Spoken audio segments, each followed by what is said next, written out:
Einstein's Life and Personality, as described by Alexander Moszkowski.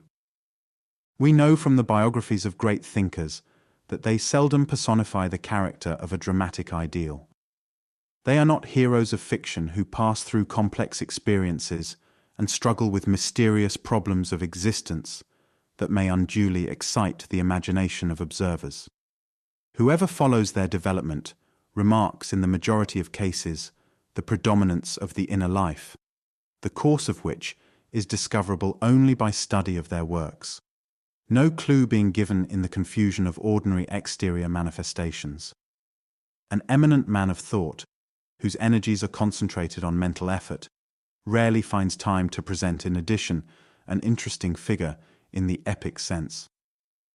The poet who molds his forms from life finds little scope in him as a model, and only in exceptional cases has he succeeded in idealizing the savant in a work of art. It would be a fruitless undertaking to treat Einstein's life as one of these exceptional cases. It is possible to trace the various phases of his development, yet neither the writer nor the reader must disguise from himself the fact that such outlines give only the external picture of the man and chronological events of importance. Nevertheless, a book of which he forms the theme cannot pass over the task of giving his curriculum vitae.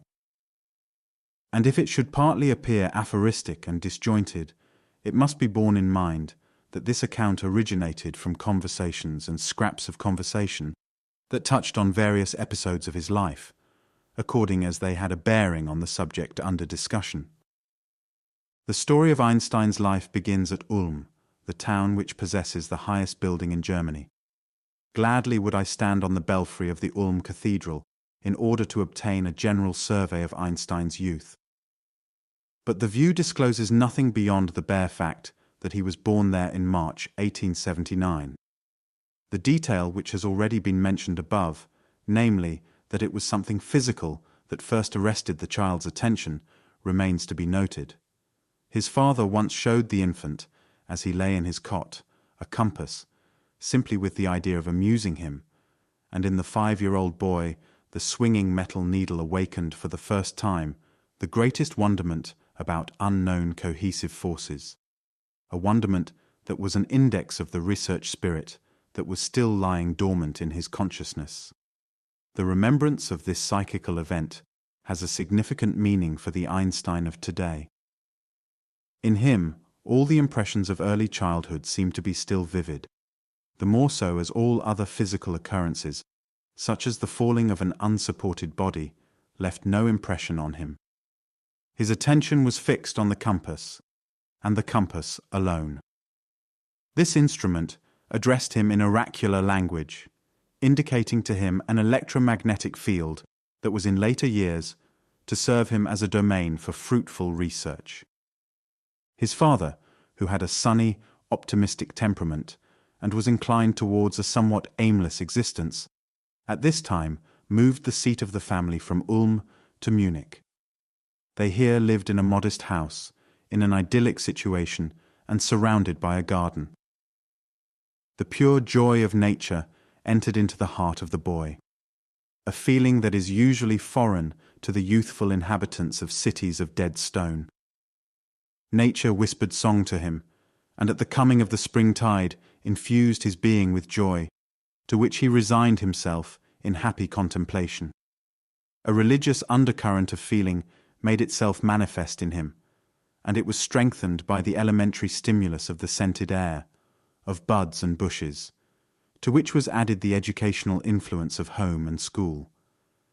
This was not because ritualistic habits reigned in the family, but it had so happened that he learned simultaneously the teachings of the Jewish as well as the Catholic Church, and he had extracted from them that which was common and conducive to a strengthening of faith, and not what conflicted.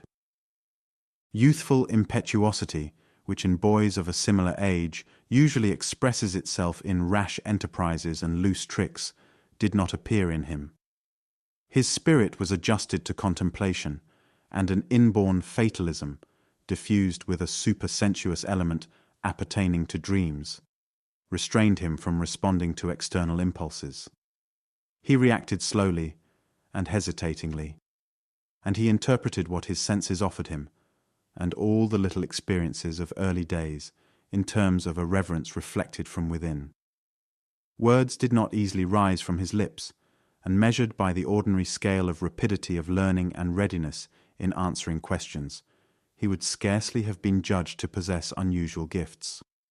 As an infant, he had started to talk so late that his parents had been in some alarm about the possibility of an abnormality in their child. At the age of 8 or 9 years, he presented the picture of a shy, hesitating, unsociable boy who passed on his way alone, dreaming to himself, and going to and from school without feeling the need of a comrade. He was nicknamed Biedermeier because he was looked on as having a pathological love for truth and justice. What at that time seemed to be pathological, today appears as a deeply rooted and irrepressible natural instinct. Whoever has got to know Einstein as a man and as a scientist knows that this failing of his boyhood was but the forerunner of a very healthy outlook. Signs of his love for music showed themselves very early. He thought out little songs in praise of God, and used to sing them to himself in the pious seclusion that he preserved even with respect to his parents. Music, nature, and God became intermingled in him in a complex of feeling, a moral unity, the traces of which never vanished, although later the religious factor became extended to a general ethical outlook on the world.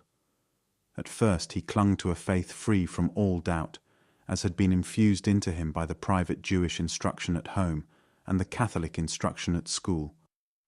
He read his Bible without feeling the need of examining it critically.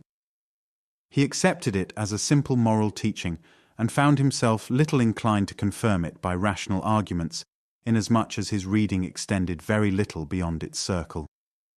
Painful inner conflicts were not wanting. Jewish children formed a small minority in the school, and it was here that the boy Albert felt the first ripples of the anti-Semitic wave that, sweeping on from without, was threatening to overwhelm master and pupil alike. For the first time, he felt himself oppressed by something that was not in harmony with his simple temperament. His modesty made him a prey to injustice, and in defending himself, his originally gentle and restrained nature gained a certain independence and individuality. If one may speak of achievements at all in a preparatory school, those of Albert were of the average modest level. He was careful as a pupil, generally satisfied requirements, but in no way betrayed special talents. Indeed, so much the less, as he showed himself to be possessed of a very uncertain memory for words. The methodic plan of the elementary school that he attended to his 10th year was, however, not other than the usual scheme mapped out by drill masters. It made up for what was lacking in an understanding of the pupils by applying drastic strictness. The beautiful sentence of Jean-Paul, "Memory is the only paradise from which we cannot be banished," finds no echo in Einstein's school memories, of which he has often spoken to me without a shadow of regret for a lost paradise. He told me with bitter sarcasm that his teachers had the character of sergeants. Those later in the Gymnasium, secondary school, were of the nature of lieutenants. Both terms are used in the pre-armistice sense, and his words were directed against the self-opinionated tone and customs of these garrison schools of earlier days. The next stage of his development was a course of study at the Luitpold Gymnasium in Munich, which placed him in the 2nd class. In Einstein's retrospect of these days, more friendly recollections present themselves, connected, however, only with particular persons, and not breathing praise in general. On the contrary, from his account, it is clear that although he conceived affection for individual teachers, he felt the tone of the institute as a whole to be rough. As we know, many things have been changed in these schools since then, following on a revulsion from the convict atmosphere that used to characterize them, and which meant suffering enough for the pupils. The result was that the schoolboy Einstein developed a contempt for human institutions and assigned little value to the subjects of study which he was obliged to absorb in schematic form, without the application of his own mental energy. This gloomy picture is relieved at points by the presence of several teachers, above all, one called Ruess, who took pains in exposing the beauty of classical antiquity to the 14-year-old boy. We learn elsewhere that Einstein at present admits the humanistic ideal for the school of the future only under very restricted limitations. But when he thinks of this teacher and his influence, a warm appreciation of classical study vibrates in his words, occasionally rising, indeed, to an unbounded enthusiasm for the treasures of Greek history and literature. His instruction was not restricted to the acquisition of a perspective of the antique. Under the direction of the same teacher, he was introduced into the poetic world of his native country, and learned the magic of Goethe in his Hermann and Dorothea. This poem, as he confesses, was explained to him in a really model manner. Thus there were some oases in the desert of schematic teaching. They served as refreshing halts for the spirit of the eager young searcher after knowledge. We must go back 1 or 2 years to note a weighty experience, which occurred when he made his first acquaintance with elementary mathematics. This subject presented itself to him with the intensity of a revelation.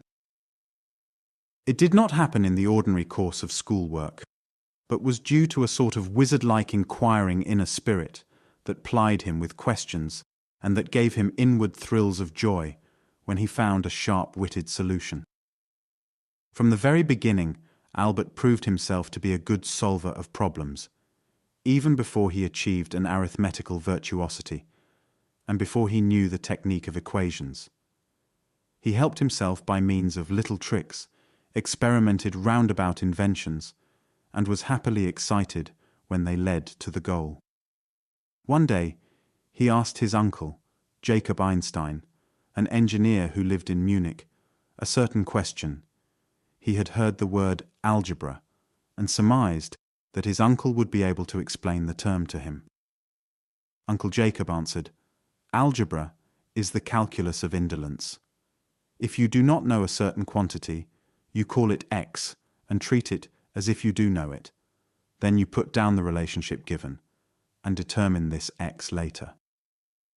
That was quite sufficient.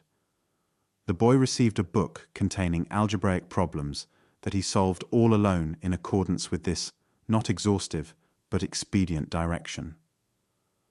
On another occasion, Uncle Jacob told him the enunciation of Pythagoras' theorem without giving him a proof. His nephew understood the relationship involved and felt that it had to be founded on some reasoning. Again he set about all alone to furnish what was wanting.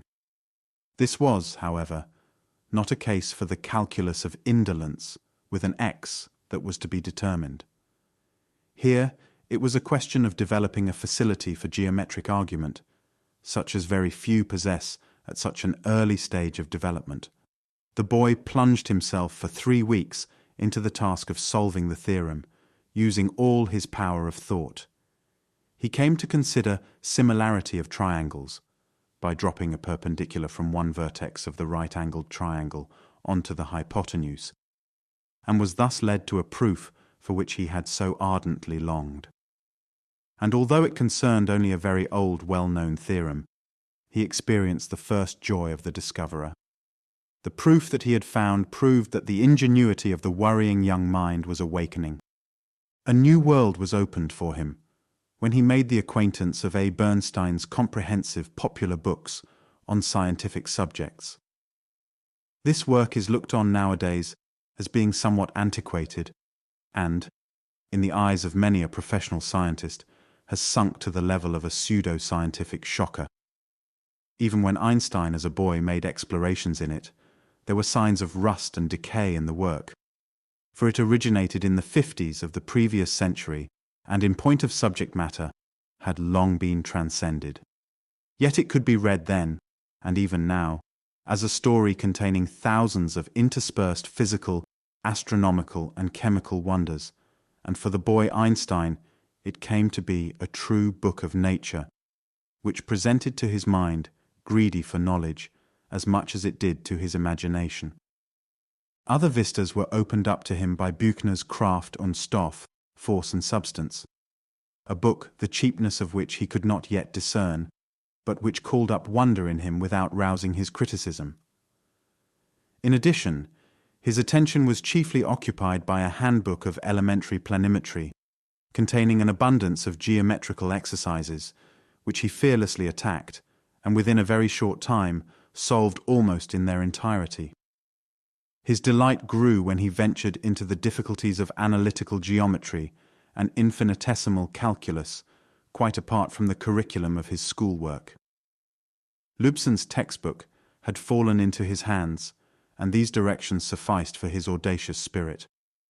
Whereas many of his school companions were still standing undecidedly before the pools of theorems of congruence and repeating decimals, he was already disporting himself freely in the ocean of infinitesimals. His work did not remain concealed, and gained appreciation. His mathematical teacher declared that the 15-year-old boy was ripe for university study. Yet he was not to find a way into the open by matriculating very early, but through an event that unexpectedly threw him into new surroundings of life. In 1894, his parents transferred their abode to Italy. The chronicler has nothing to report of pangs of separation in Albert when he left Bavarian soil.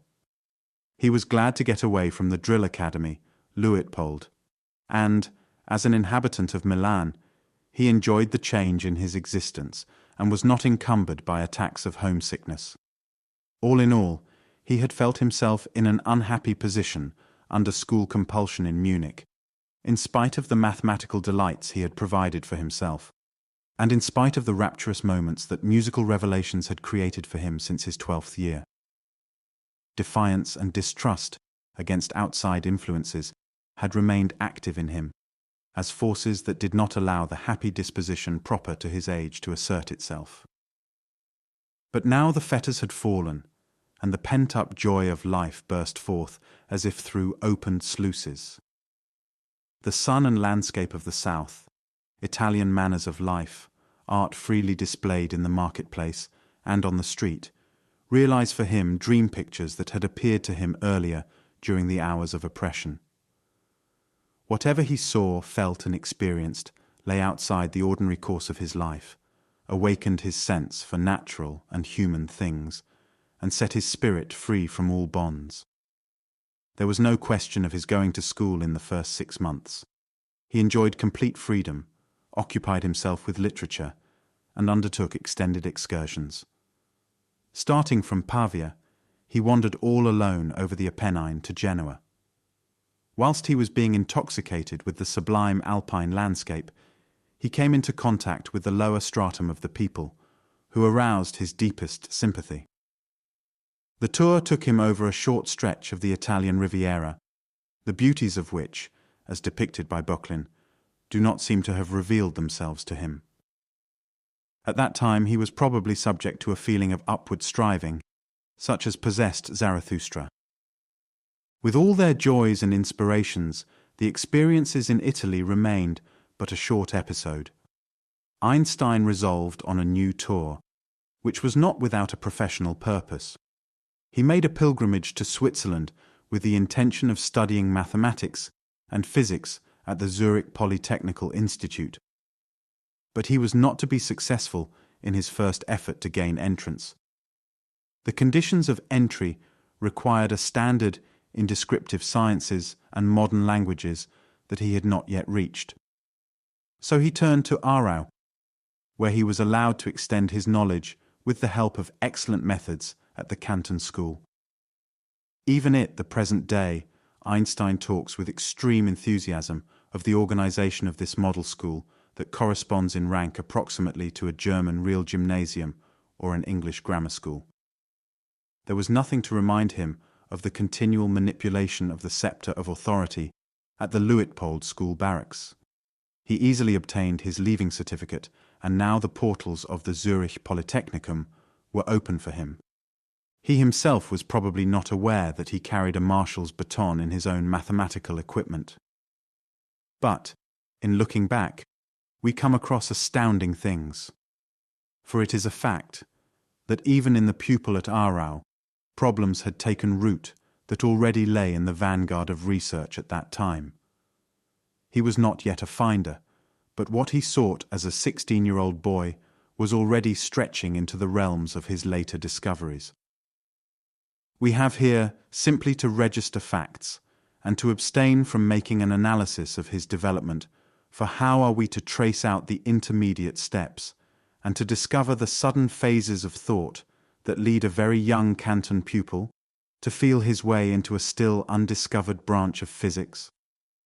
The problem that occupied him was the optics of moving bodies, or more exactly, the emission of light from bodies that move relatively to the ether. This contains the first flash of the grandiose complex of ideas that was later to lead to a revision of our picture of the world. And if a biographer should state that the first beginnings of the doctrine of relativity occurred at that time, he would not be making an objectively false statement. The ambitions of the youth by no means reached these flights of imagination, for whereas the latter signified the coming power of his wings, he himself set a modest goal. He wished to become a schoolmaster, and imagined that in choosing this career, he was allowing his hopes to run high. This was in conformity with the esteem in which he held the status of teachers. In the Zurich Technical School, there is a section equipped as a department for preparing teachers, and in this, Einstein studied from the age of 17 to the age of 21, perfectly satisfied with the thought of sitting, not on the pupil's bench, but at the master's desk, and of exercising a beneficial if limited influence as a preceptor of the young. He was still under the sway of the feeling that he was not sufficiently experienced in life, and that he dare not venture out into the light for existence in the great turmoil of the world. He saw in this struggle, which pitted man against man, led to exhibitions of violence, and aroused ambition for glittering unrealities, cause only for disgust and alienation. The prospect of personal success did not lure him to try force against force.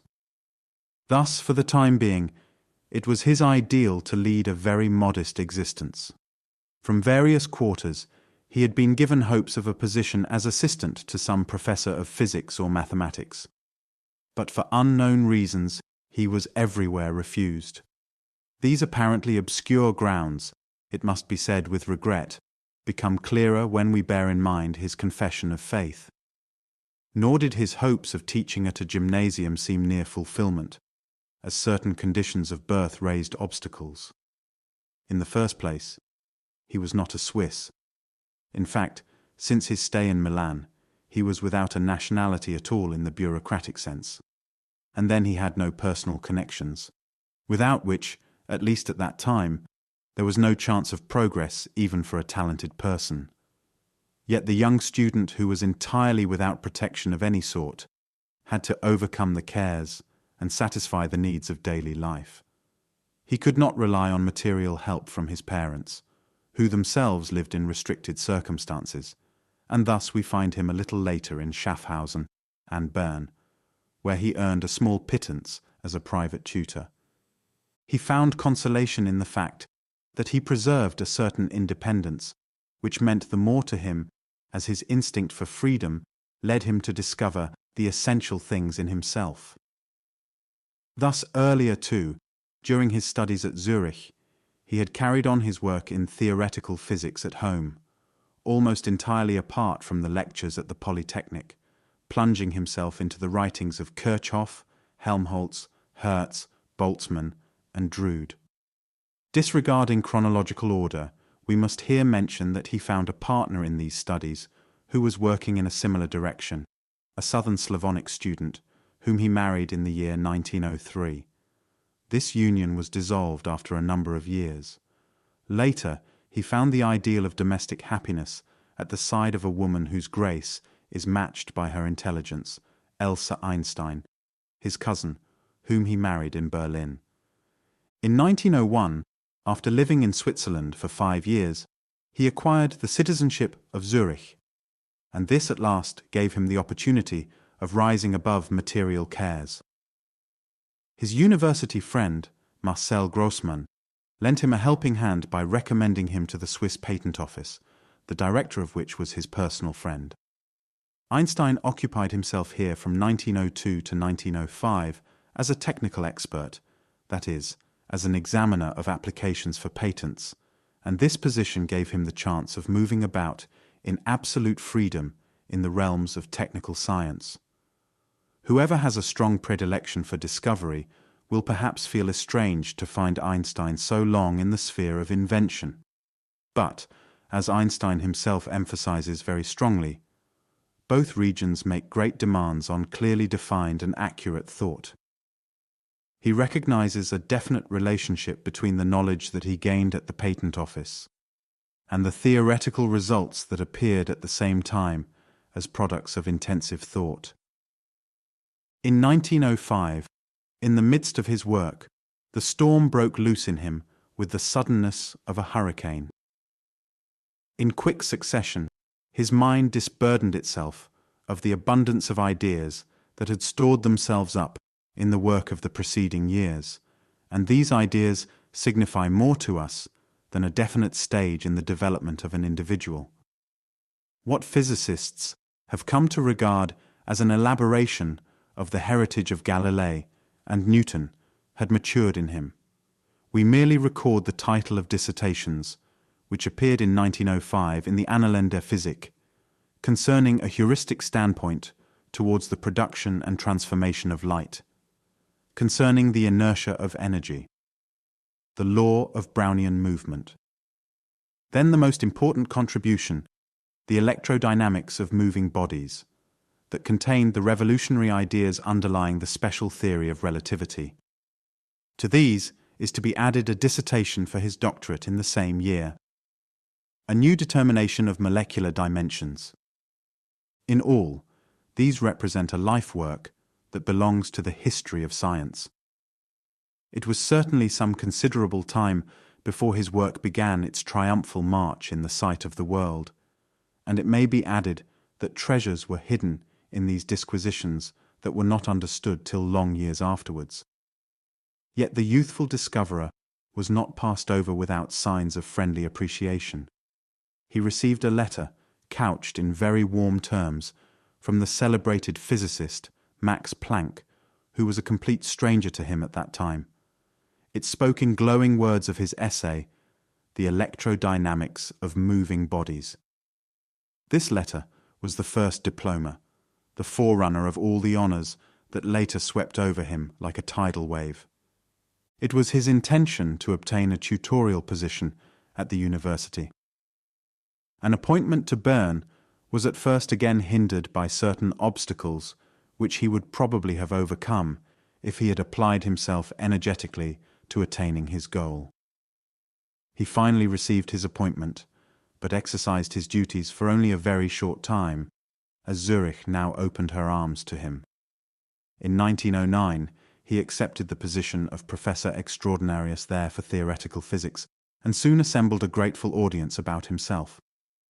Nevertheless, during the earlier stages of his professorship, he found it difficult to suppress a longing for the quiet, unexcited life of his patent office work, in which he seemed to have had a still greater degree of independence.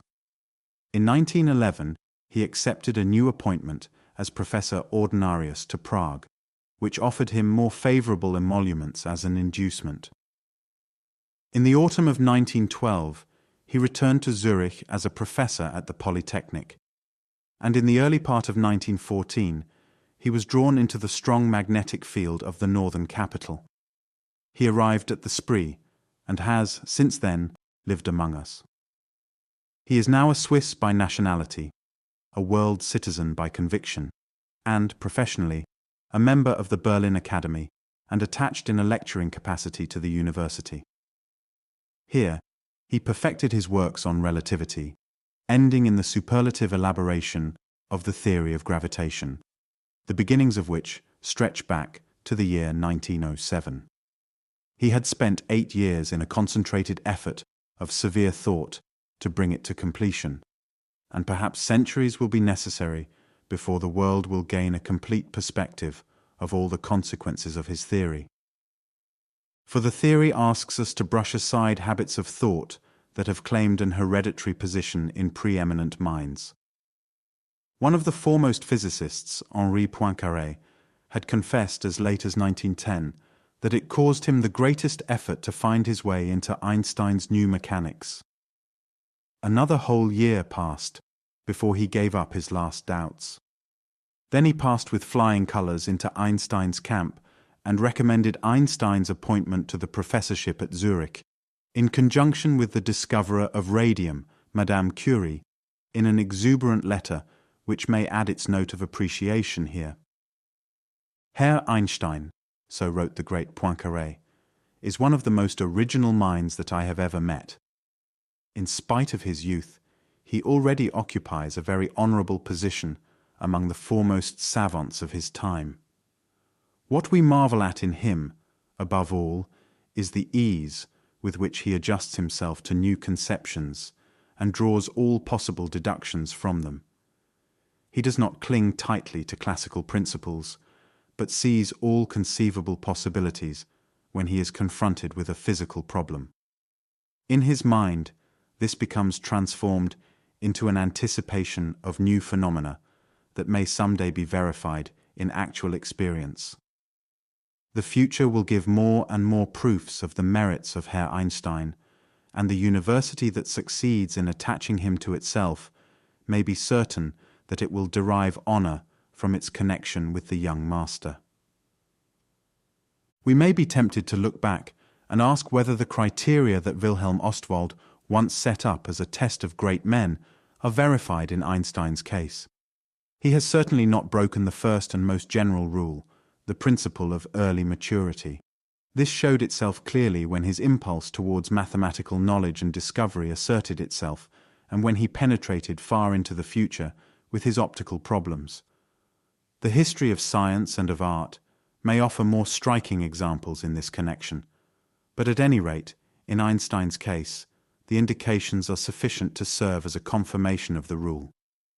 On the other hand, the second test of Ostwald seems to be valid only conditionally when applied to Einstein.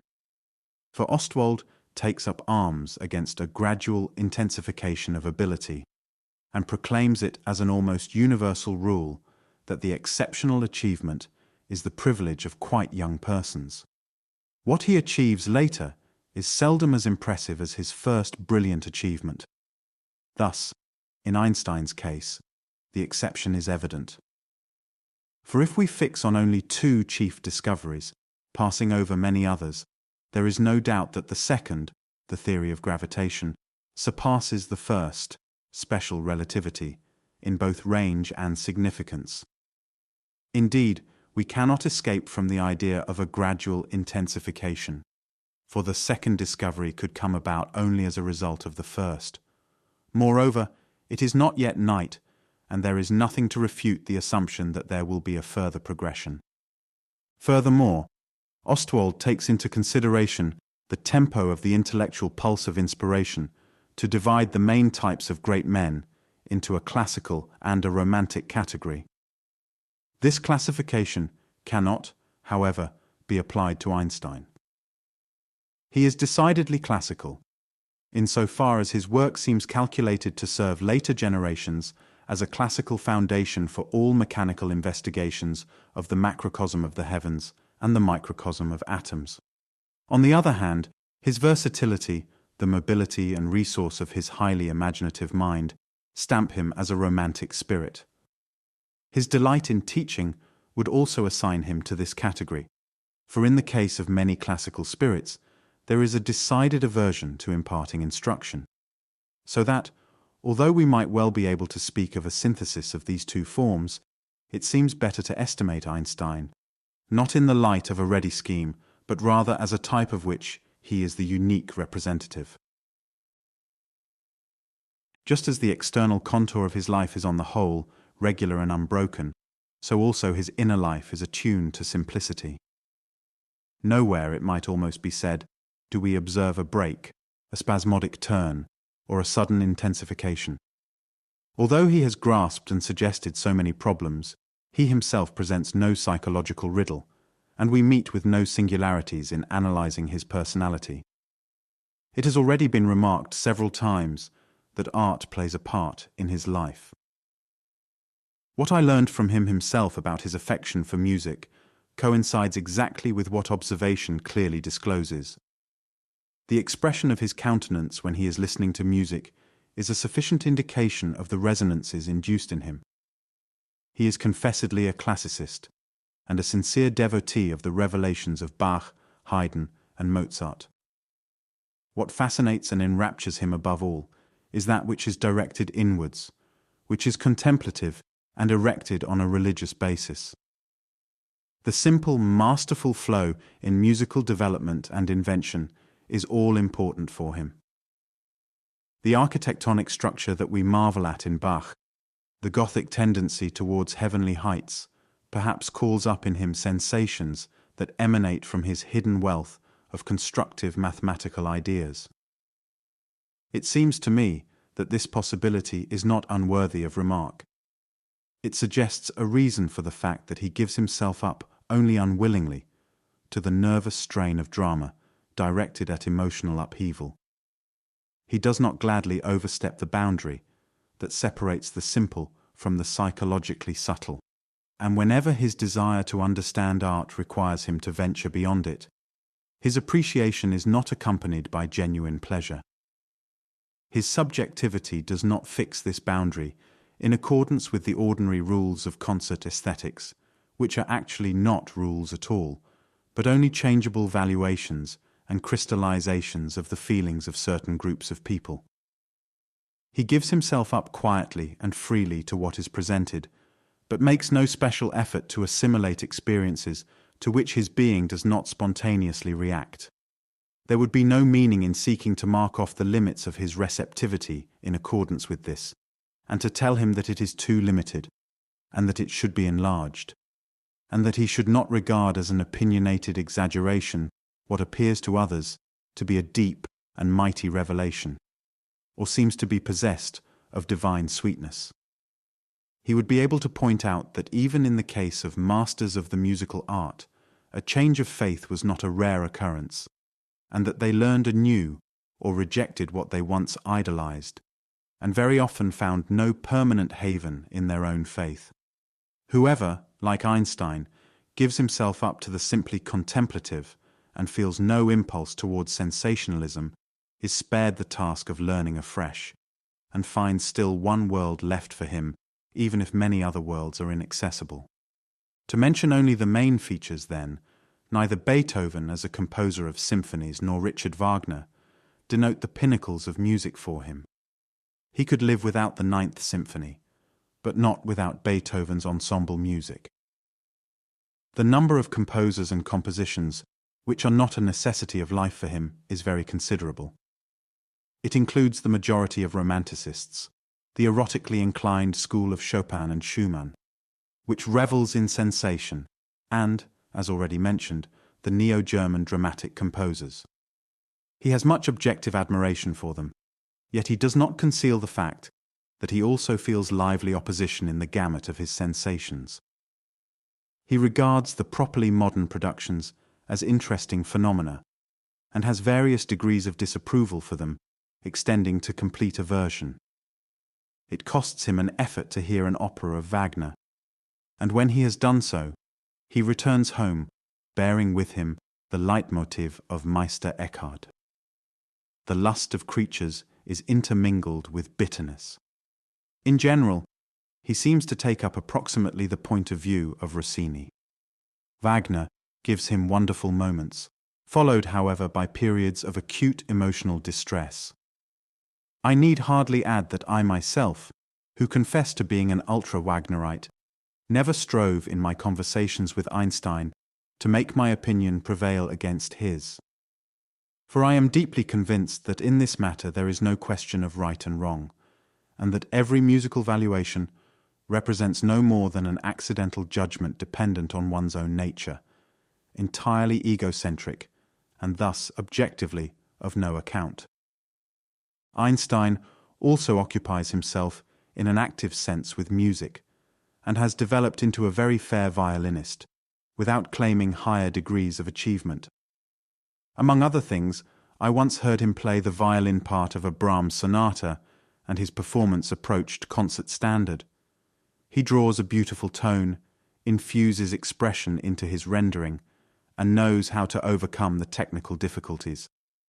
Among the supreme artists of his instrument, who have exerted a personal influence on him, Joachim assumes the first place. Einstein still speaks with great enthusiasm of Joachim's performance of Beethoven's 10th Sonata and of Bach's Chaconne. He himself plays the latter piece, for which the purity and accuracy of his double and multiple stopping fits him. Whoever chooses the right moment, this good fortune has not yet befallen me, may overhear Einstein at his pianistic studies. As he confessed to me, improvisation on the piano is a necessity of his life. Every journey that takes him away from the instrument for some time excites a homesickness for his piano, and when he returns, he longingly caresses the keys to ease himself of the burden of the tone experiences that have mounted up in him, giving them utterance in improvisations. The regular run of concerts in which displays of bravura play an important part finds little favour with him. Above all, he is not a worshipper of the orchestral conductor, whom he regards only as an interpreter and not as a virtuoso on the orchestral instrument. He expressed this idea in unmistakable words. The conductor should keep himself in the background. I believe that his dearest wish would be to breathe in the tones without a personal or material medium, merely out of the air or out of space. Furthermore, I believe that there is an unfathomable connection between his musical instinct and his nature as a research scientist. For the ear, as we know from Mach, is the true organ that enables us to experience space, and thus things may occur within the ear of the investigator of space that may have a different significance from that of music, which is representable in tones. I strongly doubt whether traces of compositional form occur in Einstein's tone monologues, but perhaps they contain examples of an art for which the aesthetics of a distant future may find a name. With regard to higher literature, and indeed all writings not connected with science, Einstein has little to say. He himself rarely directs conversation onto this topic, and still less rarely does he give vent to an enthusiastic outburst that betrays warm interest. He restricts himself to making short, aphoristic comments, and now and then allows his listener to gather that he can easily imagine an existence without literature. The number of accepted novels, tales, and poetic works which he has not read is legion, and all the pretentiously artistic, historical, and critical writings that are added to them have attracted only a very momentary interest from him. I have never seen him attracted in any way by the promising aspect of some new book intended for diversion. If such a one happens to get into his hands, he merely places it among the others. At times I was constrained to think of Caliph Omar's words. If the book contains what is already in the Quran, it is unnecessary. If it contains something else, it is harmful. It is harmful at least in the sense that it robs us of time that may be better spent in another way. I am purposely exaggerating here to make it quite clear that Einstein finds full satisfaction in a narrow circle of literature, and that he experiences no loss if numerous new works pass by and escape his notice. Nevertheless, he speaks with reverence of a series of authors to whom he owes enrichment. Among them are the classical writers, who naturally occupy the highest position, with certain exceptions, which he equally naturally wishes to be taken as a personal opinion, and not in the sense of a critical valuation. With him, the difference reveals itself in the intonation from which we may read a greater or lesser measure of affection. When he says Shakespeare, the eternal greatness seems to be inherent in the actual sound of the name. When he says Goethe, we notice a slight undertone of dissonance, which may be interpreted without difficulty. He admires him with the pathos of distance, but no warmth glows through this pathos. I had ventured to deduce from my knowledge of his nature the men and the works which, in my opinion, should awaken strong echoes in him. A fairly clearly defined line leads to the true path. Outside of any systematic series, I may mention Dostoevsky, Cervantes, Homer, Strindberg, Gottfried Keller in the positive sense, Emile Zola, and Ibsen in the negative sense. Taken as a whole, this prognostication does not disagree seriously with his own statement, excepting that he lays still greater emphasis on Don Quixote and the brothers Karamazov than I had surmised. He expressed himself with reserve about Voltaire. He has no belief in Voltaire's poetic qualities, and sees in him only a subtle-minded and amusing writer.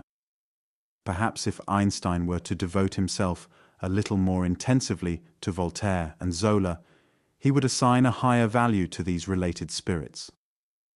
But there is little hope of this occurring, as the wide range of Voltaire's works tends to restrain him.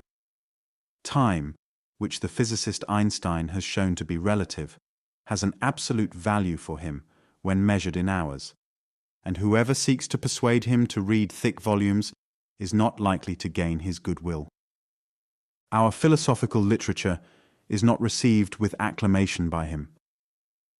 If someone wished to undertake the task of ascertaining Einstein's attitude towards philosophy, he would be well advised to plunge into Einstein's works rather than to ask him personally. In them, the questioner would find ample hints, pointing towards a new theory of knowledge, the first indications of which are already perceptible. A great portion of philosophic doctrine will yet have to pass through the Einstein filter to be purified.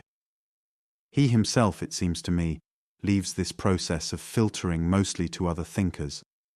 But we must not lose sight of the fact that these others derive their views of space, time, and causality from Einstein's physics.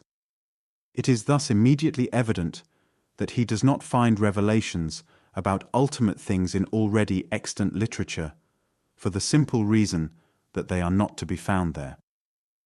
For him, famous works represent, in Kant's language, prolegomena to every future system of metaphysics which can claim to rank as a science.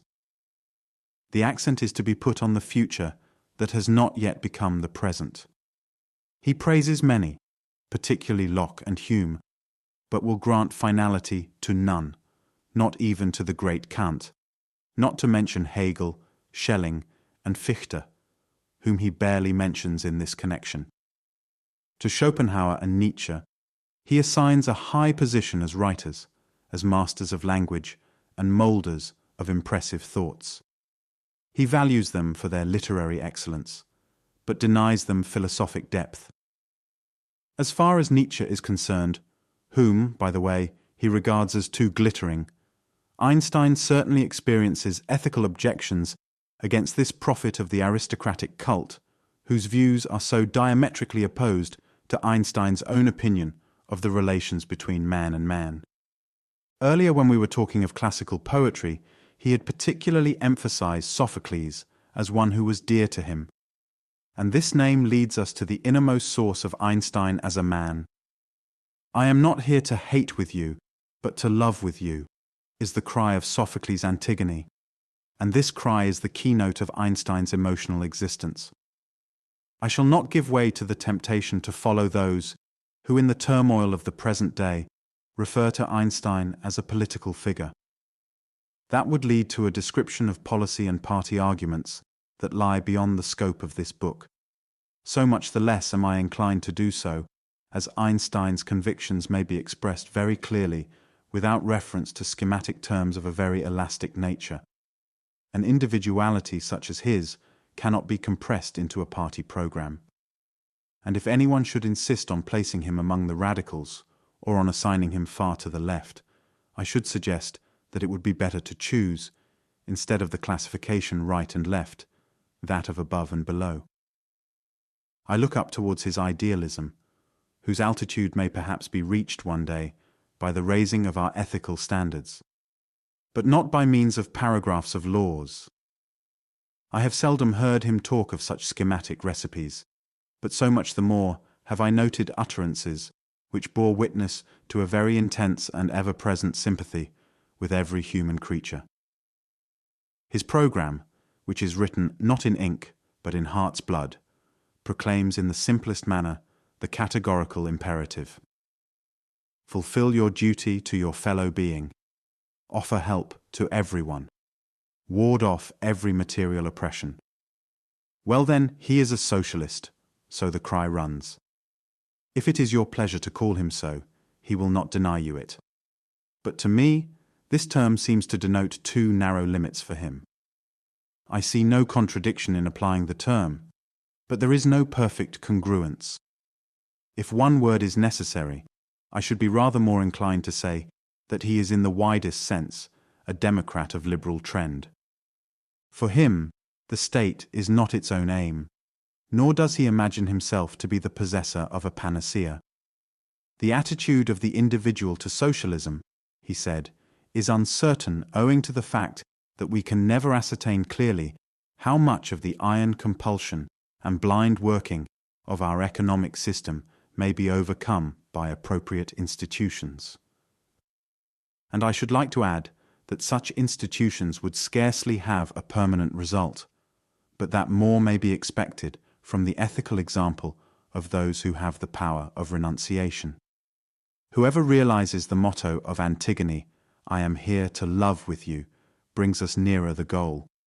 All in all, our longing continually flees from the confusion of political considerations to simple morality. For Einstein, this is the primary element, that which is directly evident and not open to misrepresentation. It includes sympathy and, what is more important, joy in conjunction with others.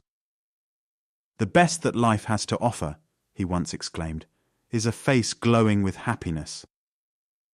This look is expressed on his own face when he discusses his ideals, above all the internationality of all intellectual workers and the realization of eternal peace among the nations. To him, pacifism is a matter of mind as well as of heart, and he is of the opinion that the course of history so far is but the prelude to its realization. The past, with its blood-stained fingers that reach into the present, does not discourage him. He points to the endless city wars of the Middle Ages in Italy, which had finally to cease in answer to the increasing feeling of solidarity. So he believes in the victory of peace, which the unified consciousness of all humanity will one day win over the demonic powers of tyranny and conquest. The pacifistic goal seems to him to be attainable without the peculiarities of the various states being destroyed. National characteristics arising from tradition and hereditary influences do not signify in his eyes a contradiction to the internationalism that embraces the common intellectual factors of civilized peoples. Thus, the desire for the preservation and care of particularities directs him to the secondary goal of Zionism. His blood asserts itself when he supports the foundation of a state in Palestine, which seems to him to be the only means of preserving the national individuality of his race without the freedom of the individual being affected. We had left art to talk of the state, and then returned to the former theme to touch lightly on the pictorial arts. Painting was allowed to pass with merely a fleeting remark.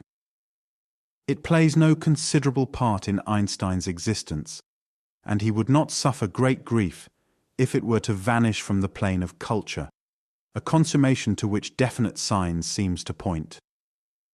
I have described these signs in other writings, as in Kunst in 1,000 Jahren, and maintain the point of view that the latest branches of painting, as represented by Expressionism and Cubistic Futurism, denote, in essence, the last convulsions of a dying surface art.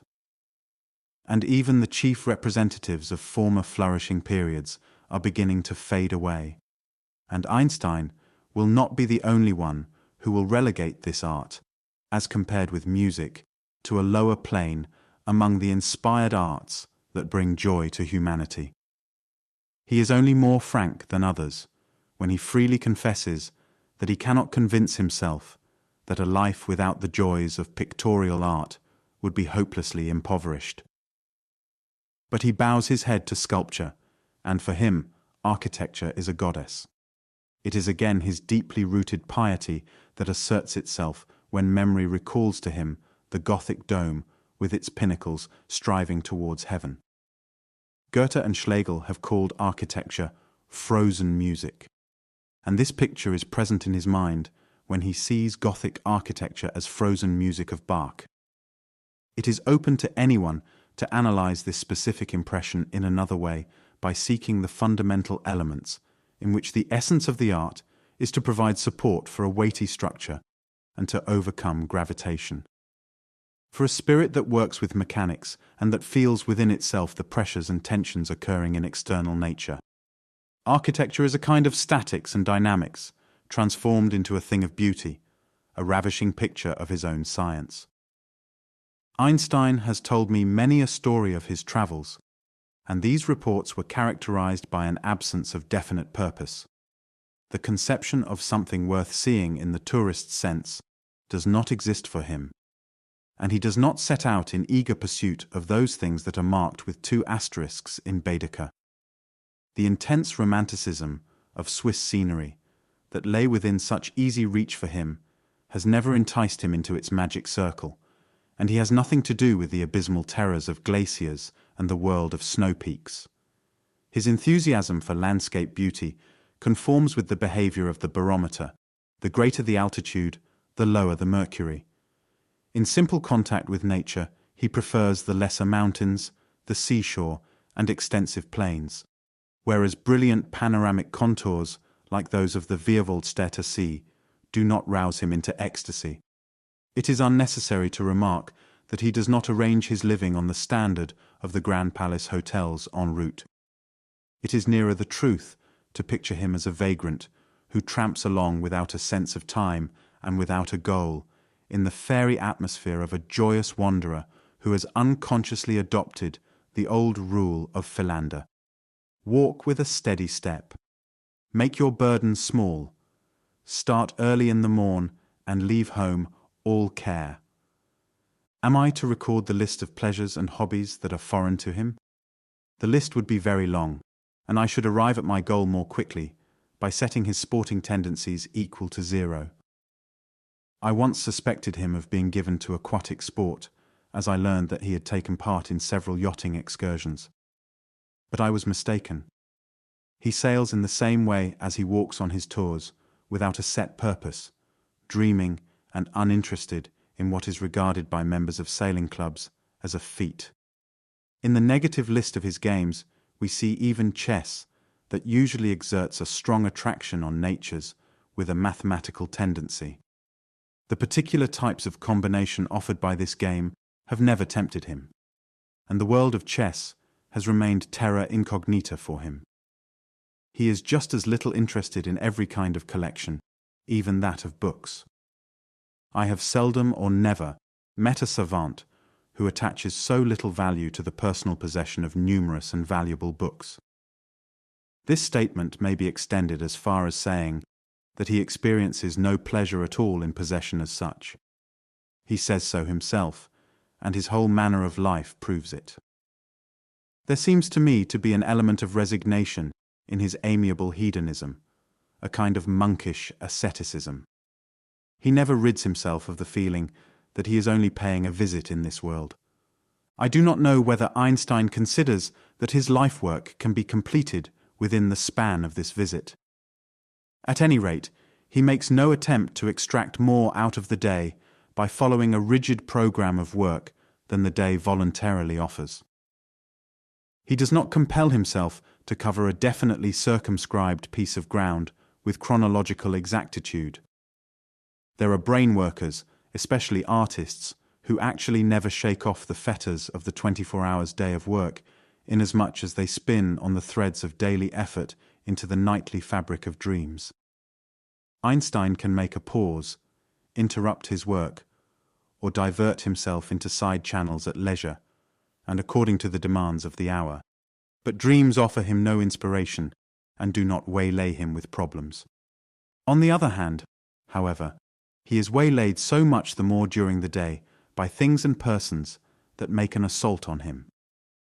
This starts as soon as the first post arrives, to see through which requires a special bureau.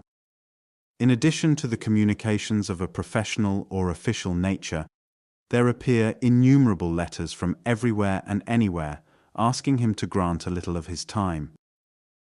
Whatever each individual writer has thought about the principle of relativity, all his thoughts and doubts, additions, and, above all, that which he has not been able to understand, all this is to be answered by Einstein. Has he, the child of fame, even a quarter of an hour for himself? There they wait in the hall, the painter, the photographer, the sculptor, and the interviewer. With whatever powers of persuasion and argumentative subtlety his attentive wife may seek to defend his hours of rest, some of these visitors will yet succeed in gaining the upper hand, and will produce something in oil colors, in plaster of Paris, in black and white, in watercolors, or in print. Fame, too, demands her sacrifices, and if we talk of a hunt after fame, then Einstein is certainly not the hunter, but the hunted. He sighs under the burden of his correspondence, not only as the recipient, but also with the sender, whose letter has to remain unanswered. Yet he is never roused to anger by the intruder on his time. If this were not so, the aphorism of Cyrus that patience is the panacea of all ills would not hold for him, and how would I myself otherwise have dared to claim so many hours of him? A sense of guilt falls on me. But even Einstein's patience can come to an end, and this is at the point where society begins. I mean the congregation of persons in a salon, society entertainments to which one is invited to be seen, and so that one may claim to have been there. A solemn representation in which he is to be made the cynosure of all eyes is a torture to him. If in a very exceptional case he is compelled to participate in such a gathering, the joy of his hosts will not be entirely unmixed, for it does not require a thought reader to recognize the longing for solitude imprinted on his countenance. Could I but escape? So much the happier does he feel himself in the narrow circle of his friends, who offer what means to him much more than admiration, namely, affection and an appreciation of his human self. He is what one wishes him to be. He is happy when he can forget the Doctor Profundus and can yield himself up to the atmosphere of stimulating and unconstrained converse. He is a master in the art of listening and is not averse to contradiction. When possible, he even emphasizes the arguments of his opponent. Odiatur et altera pars. This is a further manifestation of his altruistic personality, which rejoices when he extracts the true kernel from the husk of the opposing opinion. Here he also displays a characteristic which one does not usually expect to find among abstract thinkers, a sense of humor that runs through the whole gamut, from a gentle smile to hearty laughter, and that is the happy source of many a striking sally. It may happen that the subject of conversation excites his anger, especially in political debates when he calls to mind militaristic or feudal misgovernment. He then becomes roused, and as a cynical philosopher, sarcastically attacks personalities and points out the primary source of perennial hate, immediately afterwards soaring up to happy speculations of the future. It is a matter for regret that the subjects that he has discoursed on lightly have not been fixed phonographically. Such records would form an interesting supplement to the conversations outlined in this book. It would never occur to him to set down in permanent literary form the inspiration of the moment. What he writes emanates from other regions, and is, to use his own expression, a precipitate of thick ink. This is obvious, for what he has to proclaim as a scientist cannot be presented in a thin form. But many a so-called writer would have reason to congratulate himself if so much thinly flowing matter occurred to him in writing as to Einstein in speaking.